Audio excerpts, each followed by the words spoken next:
Hi, I'm Haijun, an assistant professor from Cognitive Science and Design Lab at the University of California, San Diego. Today, I'll be talking about millions and billions of views, understanding popular science and knowledge communication on video sharing platforms. Science communication is the practice of sharing scientific knowledge with the public, raising awareness and interest in scientific domains, facilitating public discussions on important societal issues, as well as influencing people's opinions and behaviors. However, effective science communication is very challenging due to the complexity of scientific methodologies and knowledge, as well as the communication skills required to reach and engage audience of diverse backgrounds. As a result, successful science communicators are often domain experts who communicate to the public in a very captivating manner, or professional information disseminators who have sufficient knowledge about a topic. Carl Sagan, Stephen Hawking, Bill Nye, Ted Chiang are popular science communicators who have used books, TV shows, and lectures to communicate with and impact billions of people around the world.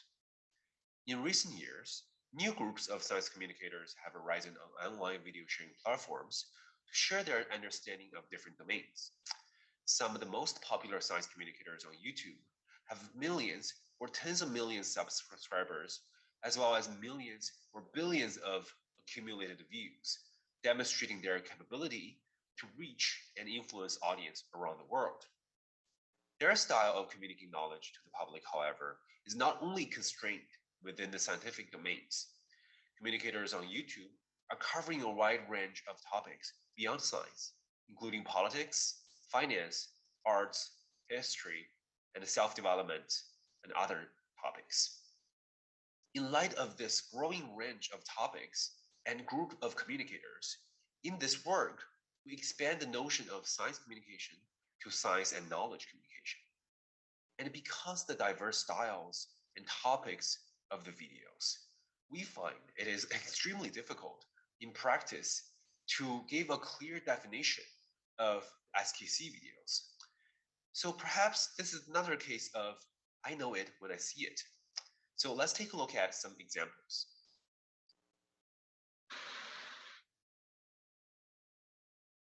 These are shade balls. They're being dumped into this water reservoir in Los Angeles. And contrary to what you may have heard, their main purpose is not to reduce evaporation. So, what are they really for? To find out, I'm visiting the largest collection of these balls anywhere on Earth at LA Reservoir.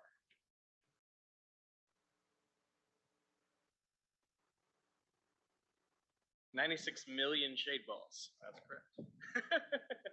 96 million.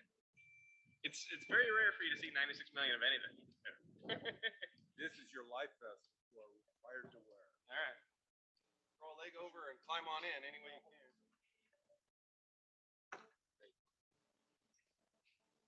Looking at this, I had so many questions. Like, why are they black? Are they safe to have in drinking water? How much do they cost? Do they actually reduce evaporation? And what is their real purpose? Hello? Yes, this is Jackie speaking. Hi, my name is Tony, and this is Every Frame a Painting. Some filmmakers can do action, others can do comedy, but for 40 years, the master of combining them has been Jackie Chan. These days, there's a lot of movies that combine funny scenes with fight scenes. But even when the movie's good, the comedy and action seem to be two different directors and two different styles. And that's why Jackie's so interesting.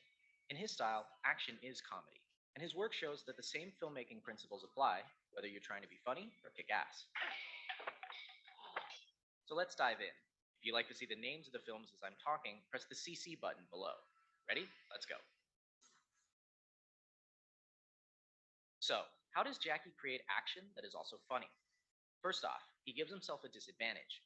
No matter what film, Jackie always starts beneath his opponents. He has no shoes, he's handcuffed, he has a bomb in his mouth. From this point, he has to fight his way back to the top. Each action creates a logical reaction. By following the logic, we get a joke. In movies, this comedic style goes back to the silent clowns like Chaplin, Lloyd, and Keaton. But I think Jackie has distilled it down to one line of dialogue. Please. I said I don't want trouble. So even if we can't give them a clear definition, there are some common characteristics of these videos that are worth discussing. First, they are highly engaging visual stories with diverse styles. Some are just talking heads, some have rich motion graphics, or some use whiteboard animations. Despite their diverse styles, they are highly educational and entertaining. They are often standalone pieces and do not require the viewers to have any background knowledge to be able to understand the content. And for some of the scientific topics, they are often called explainers. And for domains such as films, arts, and politics, they're often called video essays. On the other hand, they are very different from MOOC and how-to videos, which have received a significant amount of attention from the research community. And they do not provide immediate academic, financial, or practical benefits for the viewers. Our research is motivated by the growing impact and reach of this content, and the numerous hours we have spent on watching these videos in our personal lives. And while watching these videos, we have many questions. Who is this emerging group of SKC video creators, and what motivates them to engage in SKC activities? What practices do these creators employ to reach and engage with millions and billions of viewers? How are SKC videos consumed and perceived by the viewers? And what are the challenges and opportunities in this emerging ecology of SKC on online video sharing platforms? So to answer these questions, we conducted interviews with SKC video creators and viewers. We interviewed 27 SKC video creators whose channel subscribers range from 60,000 to 10 million, with 1.5 million to 2.6 billion accumulated views of the channels. The topics these creators cover include science, engineering, history, philosophy, film, music, and more. We also interviewed 13 SKC video viewers from different education backgrounds and age groups. Before we dive into the findings, I want to talk about the limitations of our research approach. To recruit creators with sufficient experience, we selected those with more than 10,000 subscribers and 2 years of experience on YouTube. Therefore, our findings were distilled from a small percentage of SKC creators. Similarly, the viewers we interviewed were frequent viewers of SKC videos, and therefore may not fully represent the broad audience of SKC videos. However, a representative sampling of SKC creators and viewers may perhaps be technically or ecologically infeasible. Nevertheless, our interviews with the creators and viewers have shed the first light on the motivations of and the practices employed by these creators, the perception of the viewers, and the challenges encountered in the SKC community. So let's get started with the findings. Our research identified 3 key motivations of the creators. Creators' intrinsic desire for learning and sharing the learned knowledge. The desire to impact viewers' well-being and behavior and help them gain knowledge of a domain. So as we said earlier, the majority of these creators are not domain experts. Instead, they are themselves enthusiastic learner of domain, driven by their own desire to learning and share their learning outcome with the public. The creators get significant intellectual satisfaction in doing so, even if they already have decent amount of knowledge in the domain. For example, C17, who has a master's degree in physics, makes videos for himself to understand concepts in physics, and also to actually answer his own questions. C26 has a PhD degree in quantum physics. She makes 2 kinds of videos that explain things she already know, like tutorial videos, and videos that about something that she just recently learned. She reported that making a video that reflects her recent learning process is much more energizing. The creators also seek to impact viewers' well-being and behavior. For example, C19 mentioned that the goal is to not give knowledge to the viewers so that they can use immediately, but rather the creator hope the viewers can apply the learned knowledge to various aspects in their life in a more abstracted way. C27 focused on influencing viewers' attitude and behavior because she believes knowledge doesn't really have a huge impact on how people think or act. Some creators do want to help viewers gain knowledge in the domain. C16, for example, used tools such as TubeBuddy to research trendy topics and then make videos on these topics. This can be beneficial for the creators because videos that respond to existing demands can often attract more views. Creators with channels whose channel has become very popular still create videos about niche topics, or those that can provide significant benefits for a smaller audience, even if doing so results in poorer YouTube metric performance and thus lower revenue. Our research also uncovers strategies creators use to improve the impact and reach of the SKC videos. According to Google's own report, the top 2 reasons people watch YouTube are to relax and to feel entertained, which means a viewer's YouTube homepage is likely to have many entertainment videos, gaming videos, and music videos. This is very challenging for SKC videos because they are competing with all the other attention-grabbing videos. Therefore, it is important for an SKC video to have a good thumbnail and title to attract viewers. So for these 2 SKC videos on the right, which one would you click? So in our research, we uncovered 2 storytelling strategies to spark and sustain viewers' curiosity. The inquiry-oriented structure is commonly seen in videos of the domains such as science and engineering. They often started with a question that is gripping enough, and then form a narrative throughout the video with inquiry and explanation. The viewers will get rewarded by the review process, and the answers to the question serve as an aha moment to the viewers. The commentary-oriented structure is often seen in videos of the domains such as politics, history, and culture. Creators often use other popular cultural elements such as films, TV shows, and games, or books to form the narrative and piggyback some contents that they would like to explain. Before you make a video, it is important to know who your target audience is. And one may assume that targeting an audience with no background knowledge or interest with the domain can lead to accessible content that can reach many viewers. The creators we interviewed, however, find that videos produced in this fashion often do not attract more views. For example, these 3 try to make videos for people who are completely neophytes to science and found that wasn't a really successful strategy because the people who were totally neophytes didn't want to watch a video about science. And he hypothesized that he was trying to reach an audience that didn't want to be reached or maybe didn't even exist. However, when he makes videos that engage science enthusiasts, they often reach a bigger audience, and it ended up reaching more people who are neophytes than if you targeted them specifically. This strategy conforms with how YouTube recommends content to its viewers. When a new video is published, it is first shown to the subscribers of the channel, who are enthusiasts of the domain and part of the initial audience.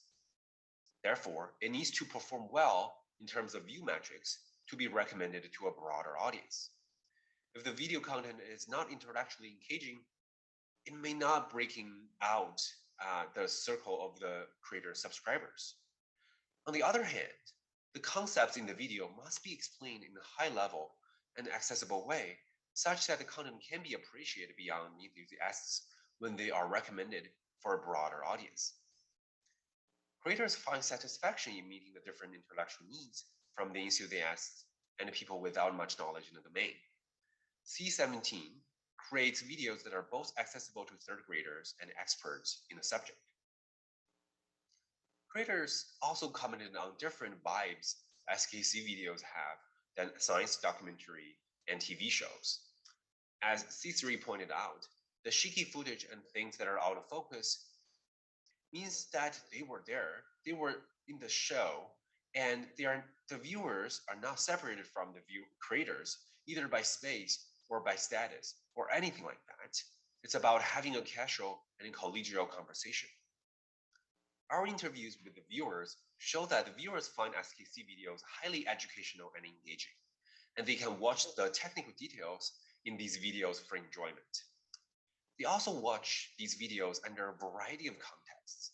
For example, V10 gives full attention to these videos, whereas V6 and V8 are often doing other activities, such as doing house chores or playing video games.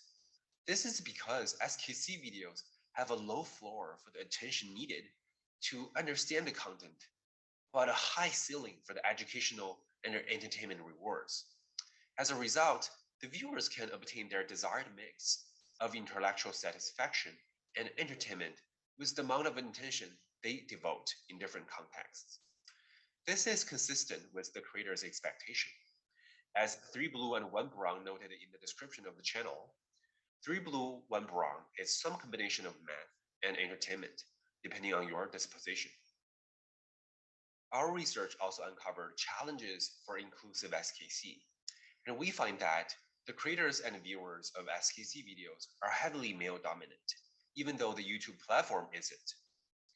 SKC channels with millions and tens of millions of subscribers constantly observe 95% and above male viewership for their videos. And creators proposed several reasons that they believe that contribute to the male dominant creatorship and viewership. For example, early science communicators were mostly male, and that channels that have a male host have a higher percentage of male viewership. That female creators receive vastly more harassment than male creators. And video editing has historically been a boys' club. And that other male-dominant platforms, such as Reddit, are a driver of audience for SKC videos on YouTube. Or YouTube's recommendation algorithm may amplify small signals. Or perhaps as C13 summarized that, it may be the continuation of all the friction already found in our society. Our papers also covers other interesting findings, but here are the main takeaways. SKC creators are neither domain experts nor professional information disseminators, but rather enthusiastic learners, motivated by their intrinsic desire to learn and share.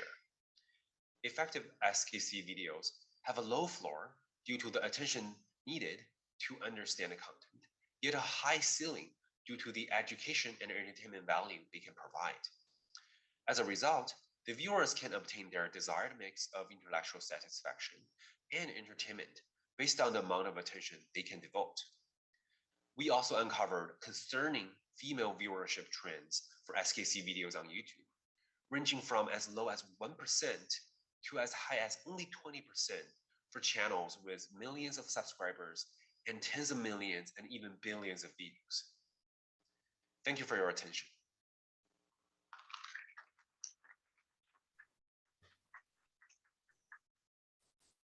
Okay. We have Haijun and Zoom. So you yes. can ask him questions. Yep.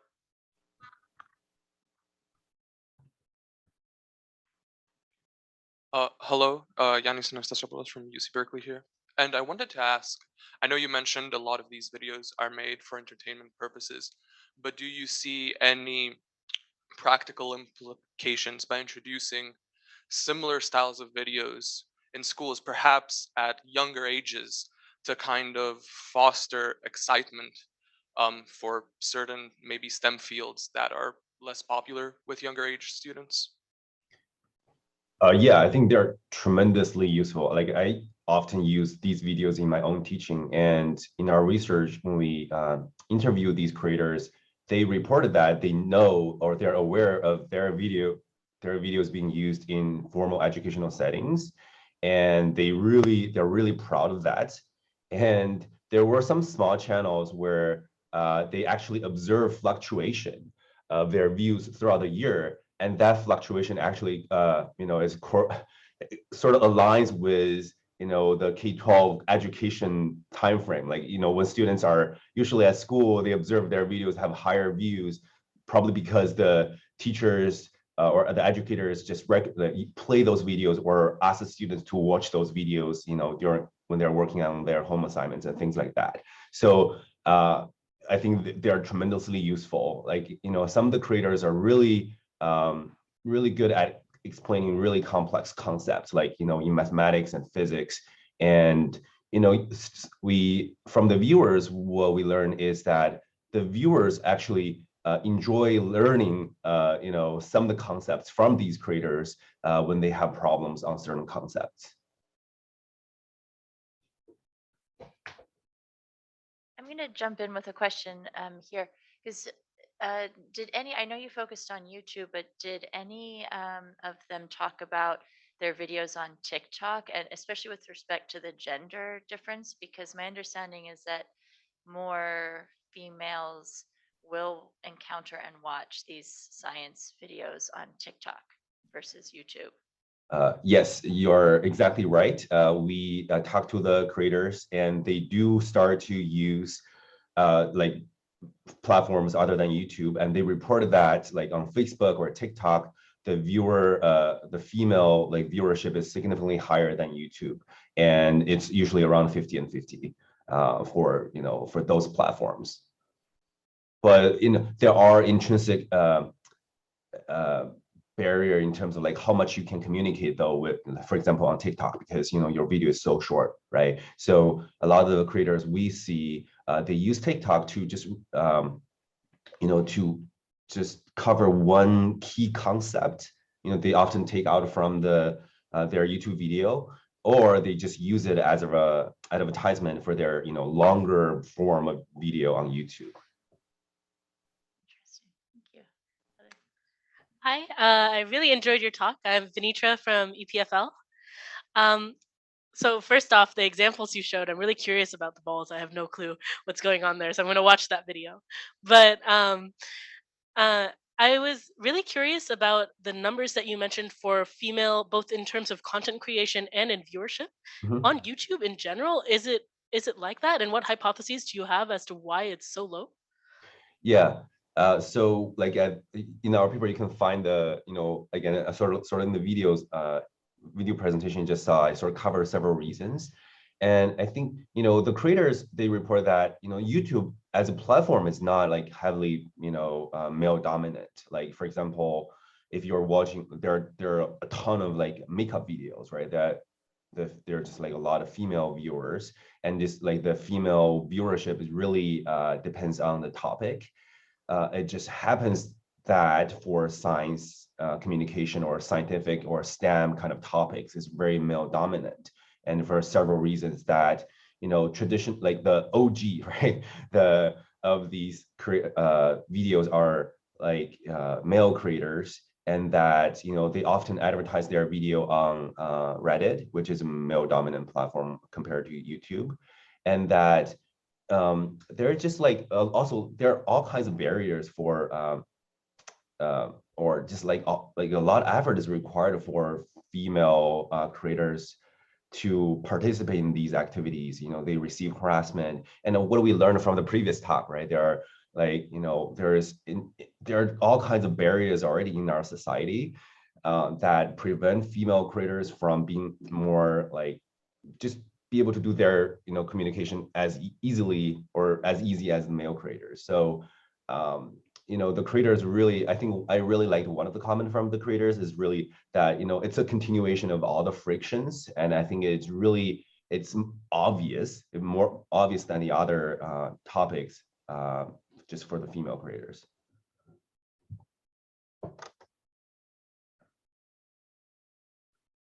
Hi, do we have a sense of the higher viewership for certain things being due to the viewers' preferences versus the Facebook algorithms? So, for example, when I was learning to play the violin, there'd be some videos where the content was exactly the same, but one content creator rambled, and the videos were 10 minutes long versus 5 minutes long. And videos that have a longer view time get pushed higher into the Facebook, not Facebook, YouTube algorithm. And so they had 10 times as many viewers, even though the content was virtually identical. So do we have a sense of when those viewership numbers tell us that something about this video is well suited to the algorithm versus it's well suited to the viewers' likes and preferences?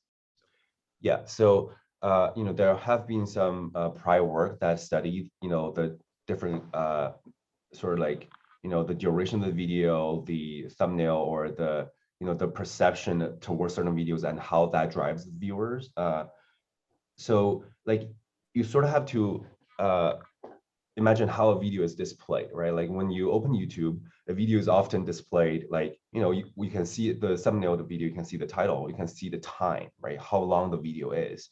And I think one of the reasons that shorter videos tend to receive like more viewers is because, like it's easy to fit it into your like, timeline, right? If you only have 10 minutes or if you're just like, actually just want to look, find an easy solution, like sort of like if you go to Stack Overflow, you want to find the short one that just gives you the answer rather than a long one that explains everything, especially the long ones that didn't really explain things well, right? So I think these like perceived benefits for the viewers really is important for the click-through rate, which is one metric of the YouTube video, is meaning that like when a video is recommended to people, how likely people are, whether they are gonna actually watch it, right? So they click into it. And then there's also this retention rate, meaning that like, a viewer can just start to watch it and then 1 minute in or 2 minutes in is like, then decide this video is not worth their time, right? Then they leave and then, they start to, pick other videos. So, right, I think back in the days, YouTube, I think only values the click-through rate, meaning that whether your video get a view, but now they start to care about the retention rate. And we start to see more and more longer videos because the creators are able to do fantastic job to just keep the viewers in their video and to have a really fully developed narrative. So there are a lot of factors, but I think the factor that I just mentioned are sort of like related to the total views you will get for your YouTube videos. Hi, I'm Mohammed from Hasselblatt Institute. I'm a PhD student. I have kind of a follow-up question of what you just answered, specifically with viewers who are currently younger generation, I would say, that are more attracted to TikTok. That, like you mentioned, the video itself is quite short, and I think that this would affect the attention span for the viewers now that they want the short, quick thing. And I wanted to ask you, how do you think this would affect creators who are, for example, trying to educate other viewers, but sometimes you cannot do that in a short amount of time. Sometimes you need a longer period of time. So how do you think that can be incorporated in these videos in maybe a style of presenting or just trying to compress it in a shorter amount of time? Just wanted to get your opinion on that. Yeah, so some of the creators actually, I think really depends on the topics, and some topics they don't really require a lot of like setting up the story, right? Like for example, there's this really amazing physics phenomenon. You can show it and just quickly talk about the high level idea. That's one of the styles that I observed, and actually, there were some YouTubers like I think Minute Physics. If you go to his channel, you will find that like almost 7 years ago, before TikTok was a popular thing, he started to do these challenges for himself to explain very complex physics concepts under 20 seconds, or maybe like, a 30-second challenge to explain a concept, right? I think, I'm not necessarily a creator myself, but I do think it's doable to really get the message across, whether within 30 seconds, right? The amount of information you can communicate is significantly smaller or little than a full like 20 minutes video. But I do think it's doable, and a lot of the creators are really good at compressing the content or making sure that key message is clear to the viewers. But my concern to those videos is because they really want to keep people there, they tend to use really visual grabbing phenomena, like, or videos. I haven't studied this, but my concern is that people would pay more attention to the visual things rather than the actual content. Yeah.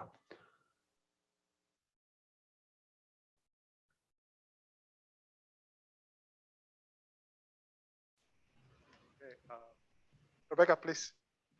Thank you. My question is, so I taught chemistry, and when I was teaching chemistry, this is at the high school level, I really encouraged girls to go into chemistry, and I actually had a lot of girls who went into chemistry and other scientific fields. But that was like, we had this group where we would really support each other. So I was wondering, in your research, did you find like groups that support each other to help for the production of different videos? Not necessarily groups for female creators, but the creators actually, they have their own Slack channel, right? They have a Slack channel maybe for history related topics, or for different topics. So they do communicate with each other. So that's sort of like one of the even like, we didn't survey many creators. We only survey like 27, but whenever they speak they speak to us, they are not really speaking their own experience, but also like, because they are immersed in their community on all these Discord and Slack channels, they sort of have an understanding of the community, and they really support each other. Some creators actually have more established fan groups than the others, and they often work with their fans to create certain videos. So it really depends on whether the creators themselves want to be involved or want to maintain this kind of community. Yeah. Thank you. Okay. One more question. I think we're on time.